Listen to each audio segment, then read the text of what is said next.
পুরুষ মানুষ আসলে কিসে আটকায়? সৌন্দর্যে? পুরুষকে আপনি কখনোই আপনার সৌন্দর্য দিয়ে আটকে রাখতে পারবেন না। টাকা পয়সা দিয়ে পুরুষকে আটকাবেন? পুরুষ নিজের টাকার উপর নির্ভর করতেই পছন্দ করে, তাই টাকা পয়সা দিয়েও আপনি তাকে আটকে রাখতে পারবেন না। শারীরিক লালসা? ওটা দিয়েও পারবেন না। তাহলে তো টাকা ছিটিয়ে সে অন্য কারো কাছে চলে যেতে পারবে। সো আপনাকে বিয়েই বা কেন করবে? পুরুষকে আপনি আটকাতে পারবেন যদি আপনি তার বিশ্বাস অর্জন করতে পারেন, যদি আপনি তাকে যত্ন নিতে পারেন, যদি আপনি আপনার চরিত্র সুন্দর রাখতে পারেন, যদি আপনি ছোট বাচ্চাদের মতো পাগলামি করে ভালোবাসা দেখাতে পারেন, যত কিছুই করেন যদি মারাত্মক যত্ন করতে পারেন, সেই পুরুষ আপনাকে ছেড়ে জীবনেও যাবে না। পরকীয়া সে তো বহু দূরের ব্যাপার।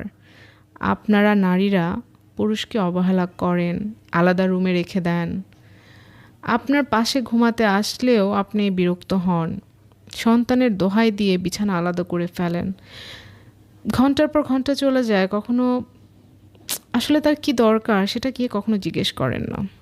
অফিস থেকে আসার পর নানান রকম আজে বাজে কথা